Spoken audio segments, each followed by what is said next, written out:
이탈리아 마피아의 역사 또는 코사노스트라는 사회적 필요성, 정치적 부패, 잔혹한 폭력이 뒤섞인 어두운 테피스트리입니다. 이는 시칠리아에서 국가의 주변부에서 등장하여 평행한 질서를 제공했지만 경제 및 정치 생활에 대한 기생적인 통제를 행사했습니다. 이러한 이야기는 이탈리아의 역사와 분리할 수 없으며 이탈리아의 구조적 결함과 효과적인 중앙정부를 수립하려는 노력을 반영합니다. 좋아요, 구독, 공유 부탁드립니다. 시작해볼까요? 마피아의 끈기와 회복력을 이해하려면 이탈리아 북부와 남부 사이의 깊은 역사적 분열을 인식하는 것이 필수적입니다. 1861년 통일 이전의 남부, 특히 시칠리아는 노르만족과 슈바벤족부터 스페인과 부르봉 왕가에 이르기까지 끊임없이 외국의 지배를 받아왔습니다. 이러한 오랜 예속의 역사는 외국적이거나 착취적이라고 여겨지는 모든 중앙 권위에 대한 깊은 불신을 만들어냈습니다. 정의는 국가가 보장하는 권리가 아니라 개인이나 가족의 힘을 통해 샀거나 얻을 수 있는 것으로 여겨졌습니다. 자기 방어의 사고방식과 국가법에 대한 경멸은 미래의 오메르타의 씨앗이며 이는 수세기 동안 시칠리아를 지배했던 봉건 제도에 의해 촉진되었습니다. 토지를 소유한 남작 대지주와는 지배적인 세력의 동의를 얻어 농노와 농민에 대한 절대적인 권력을 행사했습니다. 봉건 제도가 명목상으로 붕괴되었을 때 권력과 통제의 구조는 사라지지 않았습니다. 단지 변형되었을 뿐이며 새로 형성된 이탈리아 국가가 채울 수 없는 공백만 남았습니다. 마피아의 탄생을 이해하려면 19세기 시칠리아로 돌아가야 합니다. 이 지역은 수세기 동안 외국의 지배를 받았으며 깊이 봉건적인 농업사회 구조를 특징으로 합니다. 1861년 이탈리아의 통일은 섬의 안정과 번영을 가져다 주기는커녕 오히려 권력 공백만 초래했습니다. 봉건 제도의 붕괴와 그에 따른 광대한 영지, 라티푼디아의 사유화로 인해 토지를 관리하고 재산을 보호할 새로운 중개자가 필요하게 되었는데 특히 새로 형성된 이탈리아 국가가 농촌 지역에서 권한을 행사할 능력이 없거나 무관심했기 때문입니다. 북부의 중앙정부에 대한 불신과 불안정한 농업 환경에서의 보호에 대한 절실한 필요성, 무정부 상태의 맥락에서 캠핑게리, 무장경비원과 소토지아비, 대규모 부동산의 관리자 또는 세입자가 등장했습니다. 소토지아비는 결정적이었습니다. 그들은 부재 중인 영주들에게 넓은 땅을 임대해주고 그 대가로 농민들에게 토지를 재임대해 주었습니다. 그들의 부와 권력은 토지 관리에만 기반을 둔 것이 아니라 계약을 집행하고 작물과 가축을 보호하는 능력에도 기반을 두었습니다. 이를 위해 그들은 사병으로 활동한 폭력적이고 충성스러운 남자들인 캠핑에리를 고용했습니다.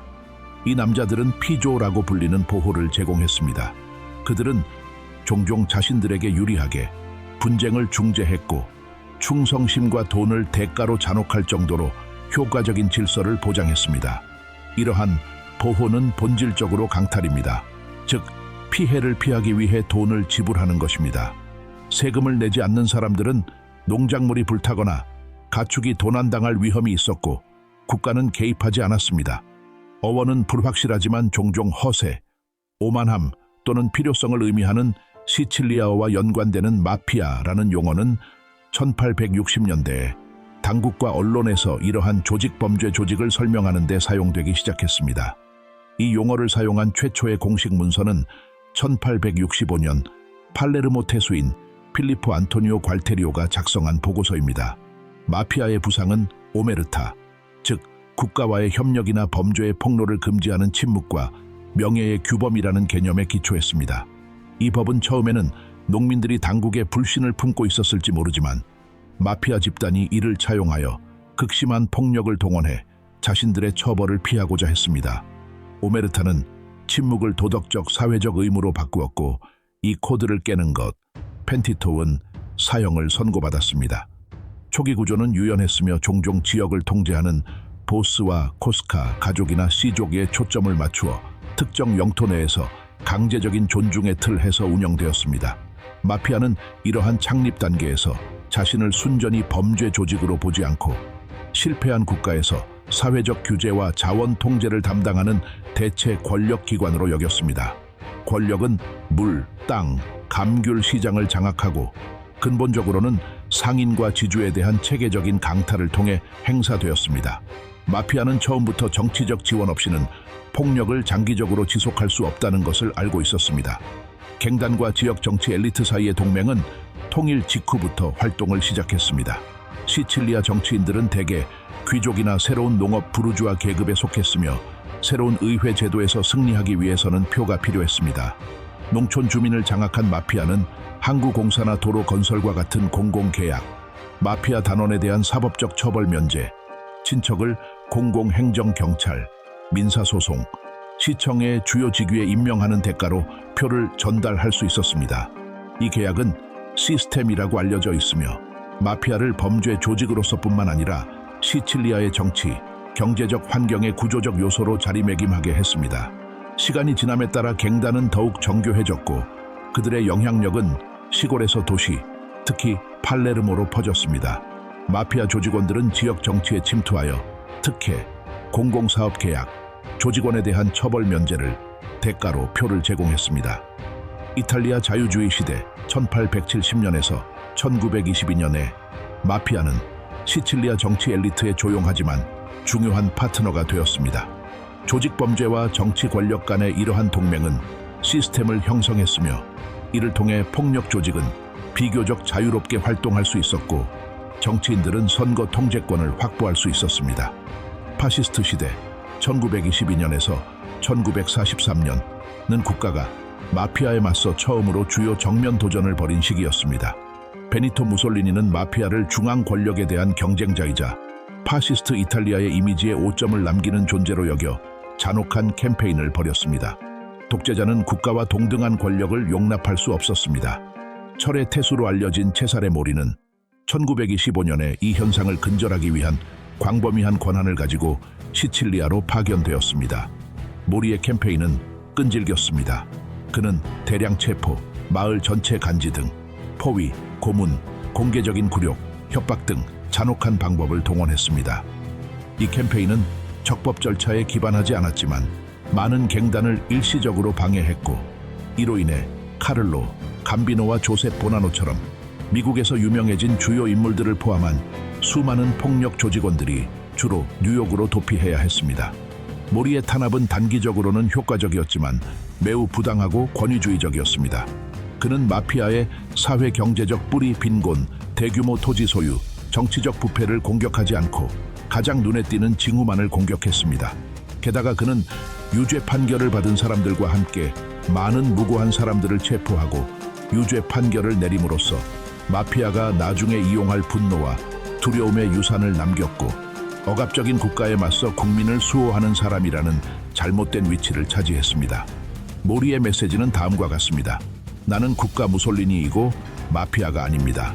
하지만 결국 마피아의 패배는 일시적이었고 마피아의 주요 인물들은 해외로 재편성되어 새롭고 수익성이 좋은 범죄, 환경에서 경험을 쌓았습니다. 시칠리아 마피아가 모리의 괴롭힘을 받는 동안 19세기 말 이민의 물결과 함께 발전해온 이탈리아계 미국인 조직범죄단은 황금기를 맞이하고 있었습니다. 시칠리아와 남부 이탈리아 마피아, 나폴리의 카모라, 칼라브리아의 은드랑에타 등은 뉴욕, 시카고, 뉴올리언스 등의 도시로 조직 구조를 가져왔습니다. 미국의 금주법 시대 1920년에서 1933년은 이러한 지역적 강탈 조직을 전국적인 범죄 제국으로 변모시키는 촉매제가 되었습니다. 금주령으로 인해 거대하고 수익성이 높은 암시장이 생겨났습니다.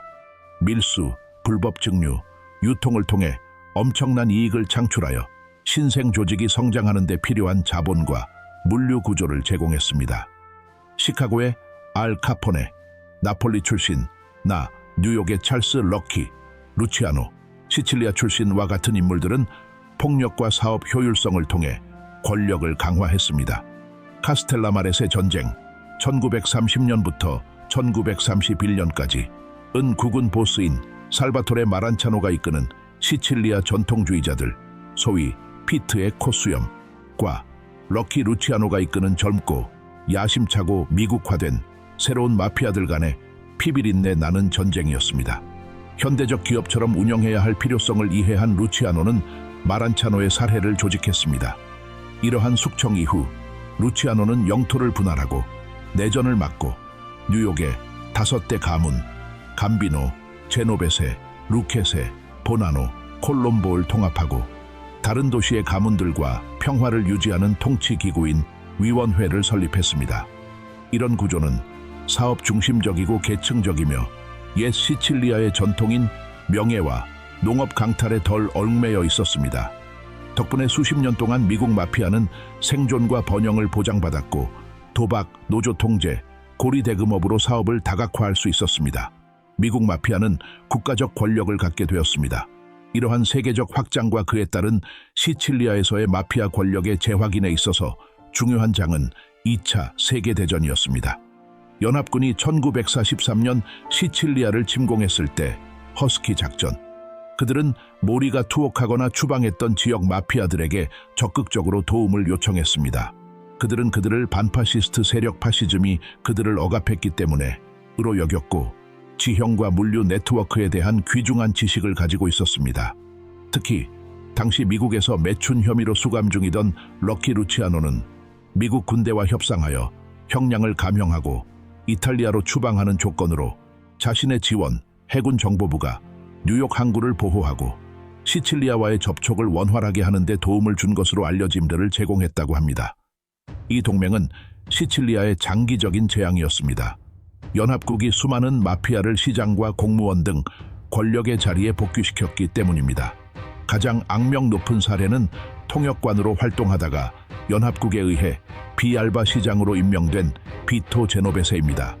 이를 통해 마피아는 정통성, 정치적 권력, 공공행정에 대한 접근 권한을 얻었는데 이는 연합국 스스로는 결코 되찾을 수 없었을 것입니다.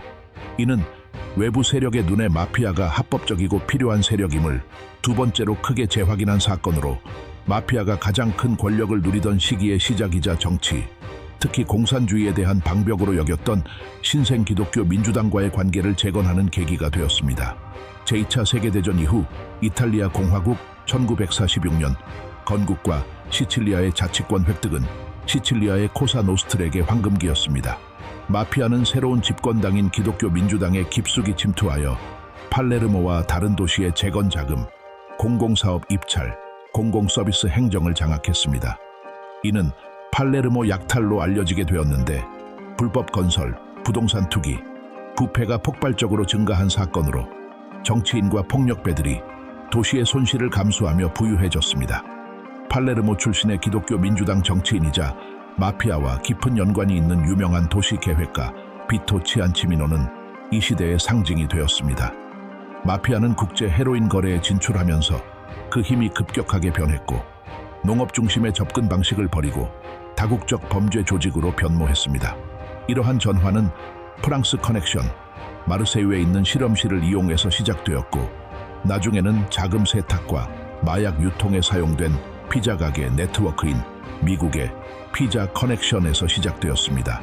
톰마소 부셰타 및 게타노 바다라멘티와 같은 시칠리아 마피아는 헤로인을 대규모로 정제하고 유통하는 데 중요한 역할을 했습니다. 이는 엄청난 부를 창출했을 뿐만 아니라 대규모로 부패를 저지르고 합법적인 사업을 인수할 수 있게 해줌, 마피아의 내부 역학도 변화시켰습니다. 시골의 폭력적이지만 가난한 C족은 더 부유하고 정치적으로 연결되어 있는 도시의 C족과 충돌했습니다. 마약 밀매 수익 통제와 새로운 횡령 기회를 둘러싼 긴장이 두 차례의 마피아 전쟁으로 이어졌고 이는 전환점이 되었습니다. 제1차 마피아 전쟁 1960년대 초는 1963년 차쿨리 폭탄 테러로 대중의 주목을 받은 내부 갈등으로 라이벌 마피아 보스를 겨냥한 자동차 폭탄 테러로 법 집행관 7명이 사망했습니다. 무고한 사람들과 국가 요원들을 죽인 이 사건으로 인해 국가는 짧지만 효과적이지 못한 대응을 했고 많은 폭력 조직원이 일시적으로 구금되었습니다. 그러나 관심은 곧 식었습니다. 제2차 마피아 전쟁 70년대 후반과 80년대 초반은 의심할 여지 없이 코사노스트라, 역사상 가장 폭력적이고 변혁적인 시기였습니다. 코를러넷이 파버린 코를러넷시의 무자비한 지도자들인 살바토레 토토, 리나와 베르나르도 프로벤자노와 함께 이 전쟁은 쿠폴라 위원회 이와 시칠리아 전체 영토에 대한 절대적인 통제권을 장악하기 위한 체계적인 숙청이었습니다.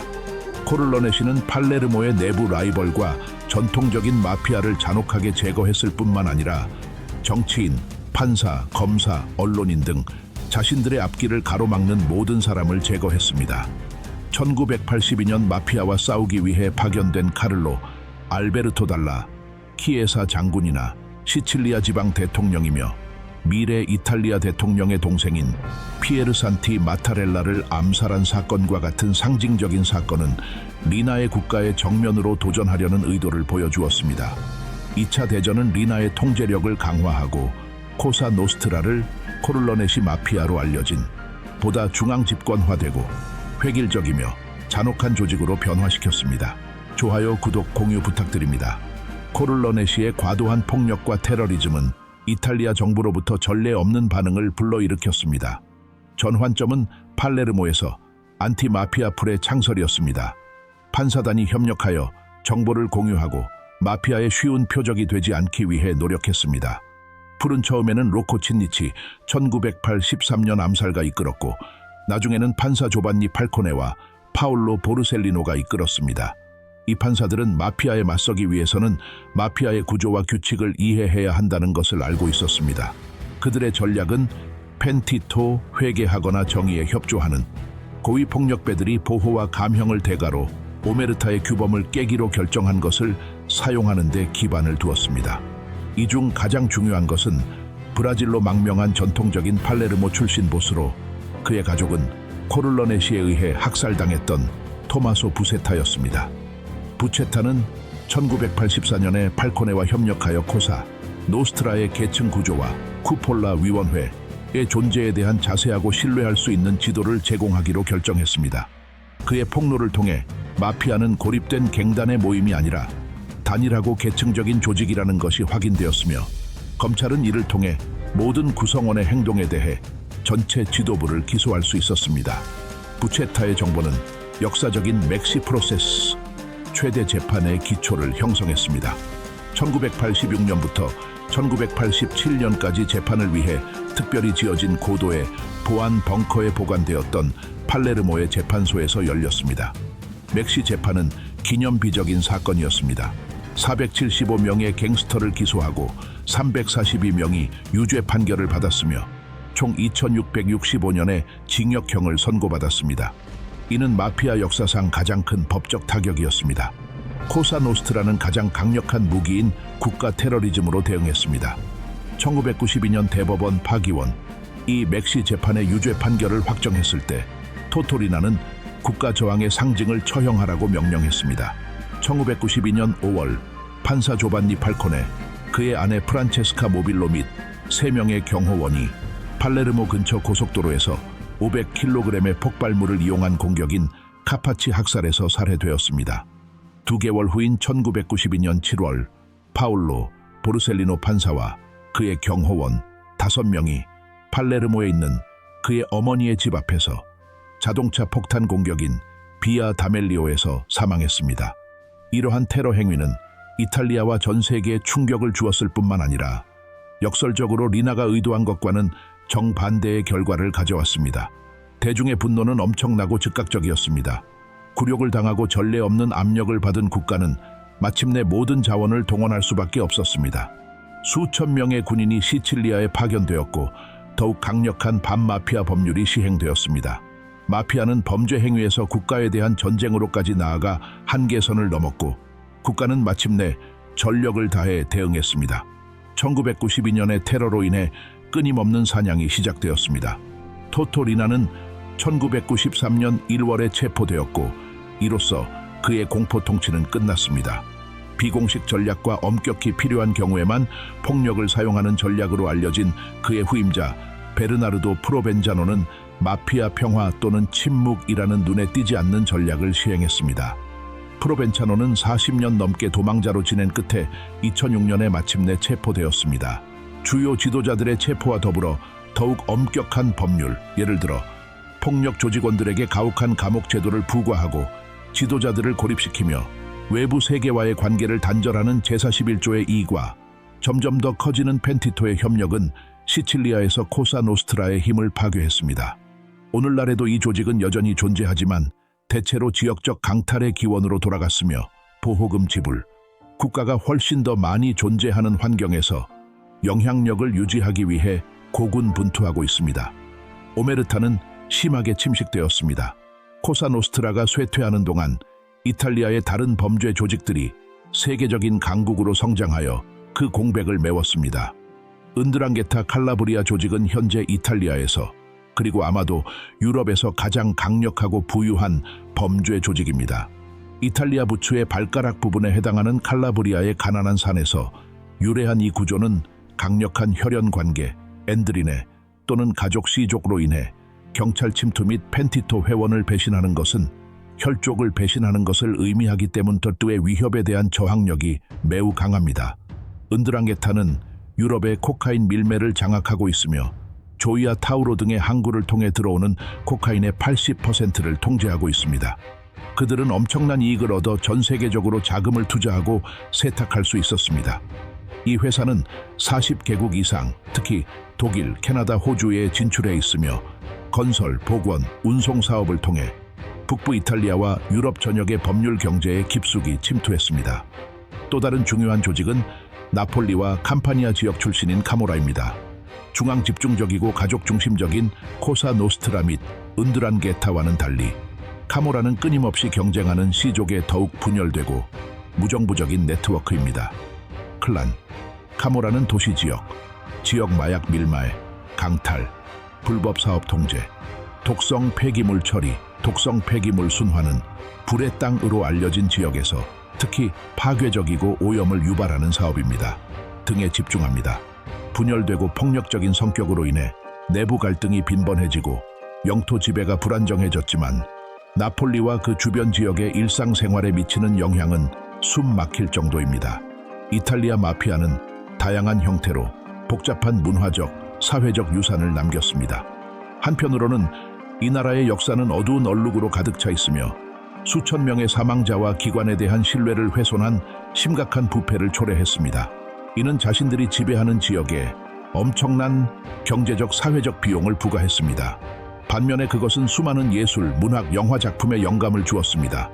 대부와 같은 영화와 소프라노스, 고모라와 같은 시리즈는 마피아라는 인물을 신화화했거나 후자의 경우 신비감을 없앴습니다.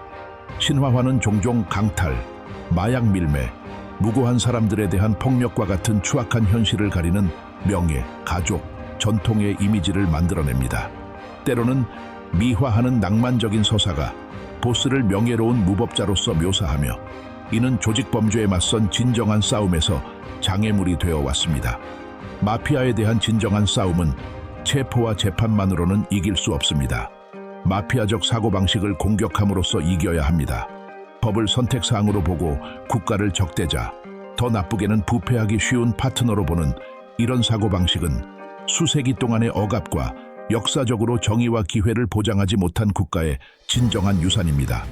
조직범죄는 교육적 실패, 실업, 경제적 불평등을 이용해 번성하며 불우한 환경의 젊은이들에게 권력과 부를 빠르게 얻을 수 있는 길을 제공합니다. 마피아에 맞선 현대적 투쟁에서 중요한 부분은 특히 시칠리아에서 시민사회의 동원이었습니다. 아디오피조, 강탈의 작별 인사와 같은 조직은 보호금 지불을 거부하는 상인과 사업주에 의해 형성되었으며 사회가 단결하면 오메르타가 무너질 수 있다는 것을 보여주었습니다. 마피아 자산을 몰수하고 이를 사회적 목적, 학교, 농업협동조합, 지역사회센터에 재사용하는 것은 국가가 범죄로부터 경제적 권력을 빼앗아 지역사회에 환원할 수 있음을 보여주는 강력한 도구가 되었습니다. 마피아에 대한 연구는 조직범죄가 단순한 은밀한 경찰력이 아니라 국가 실패, 경제적 불평등, 정치적 공모를 통해 번성하는 사회-경제적 현상이라는 사실을 끊임없이 일깨워줍니다. 이러한 조직에 맞선 싸움은 합법성, 민주주의, 그리고 200년 이상 두려움과 강탈의 그늘 아래 살아온 지역사회의 존엄성을 위한 끊임없는 투쟁입니다. 마피아의 역사는 불법적인 권력의 연대기이며 폭력이 어떻게 제도화되는지에 대한 교훈이며 판사부터 일반 시민까지 범죄의 전설에 도전하여 궁극적인 대가를 치른 사람들을 추모하는 찬사입니다. 21세기에 들어 마피아 조직은 크게 발전하여 지역적 강탈 집단에서 세계 금융 경제의 주요 세력으로 성장했습니다. 엔드랑에타의 가장 큰 힘, 그리고 그보다 덜한 코사노스트라와 카모라의 강점은 정교한 자금 세탁 능력에 있습니다.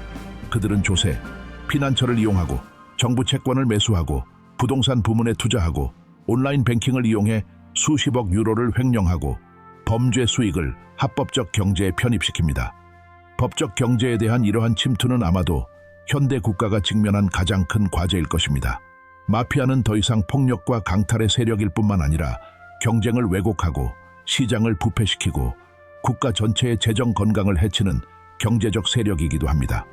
예를 들어 이탈리아 북부의 은드랑게타는 공공사업 입찰, 특히 인프라 프로젝트에 참여하기 위해 깨끗한 자금을 사용했고 계약을 따내고 품질이 낮은 자재를 사용하거나 수행하지 않은 서비스에 대해 요금을 청구했으며 폭력은 최후의 수단으로만 사용했습니다. 마피아와의 싸움은 순전히 이탈리아의 문제를 넘어 국제 안보 문제로 확대되었습니다. 법집행기관 FBI, DEA, 유로폴과 이탈리아 경찰, 카라비니에리, 가드리아 디 파이난자 간의 협력이 이제 필수적입니다. 사법협정은 시칠리아나 칼라브리아에서 수천 킬로미터 떨어진 곳에서 활동하는 폭력배의 인도와 재판을 허용합니다. 국제적 규모로 자산을 압류할 수 있도록 하는 법률을 시행하는 것은 조직의 핵심인 부를 공격하는 가장 효과적인 도구가 되었습니다. 현대 연구에서 나타난 또 다른 기본 개념은 제3 수준입니다. 이 용어는 마피아 보스, 정치, 재계 엘리트, 부패한 비밀 정보기관 간의 공모와 담합이라는 모호한 영역을 설명합니다. 팔코네와 보르셀리노의 조사에 따르면 마피아는 국가 최고위층의 적극적인 지원 없이는 그토록 절대적인 권력을 행사할 수 없었을 것으로 나타났습니다.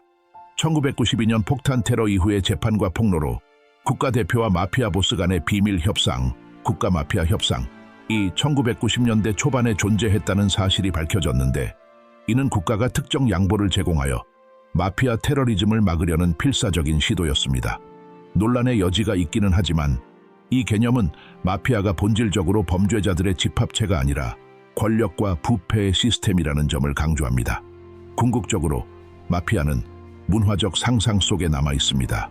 데브와 굿펠라스와 같은 영화는 미국 갱스터를 이상화했으며 특히 2000년대 이후부터 이탈리아 문화 생산물, 시리즈 범죄 소설 및 고모라는 훨씬 더 거칠고 이해하기 쉬운 접근 방식을 채택했습니다.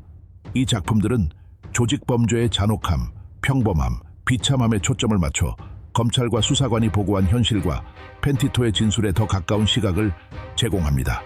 이탈리아 마피아의 역사는 과거의 유물이 아닙니다. 그것은 정치적, 사회적, 기술적 변화에 적응하는 살아있는 유기체입니다. 이는 법의 취약성, 권력이 얼마나 쉽게 타락할 수 있는지, 합법성과 인간 존엄성을 수호하기 위해 민주적 경계가 끊임없이 필요하다는 것을 보여주는 교훈입니다. 코사노스트라와 은드랑게타의 그림자는 조직 범죄에 대한 싸움이 법치주의의 주권에 대한 끊임없는 도전이라는 것을 우리에게 일깨워줍니다. 좋아요, 구독, 공유 부탁드립니다. 다음에 또 봐요.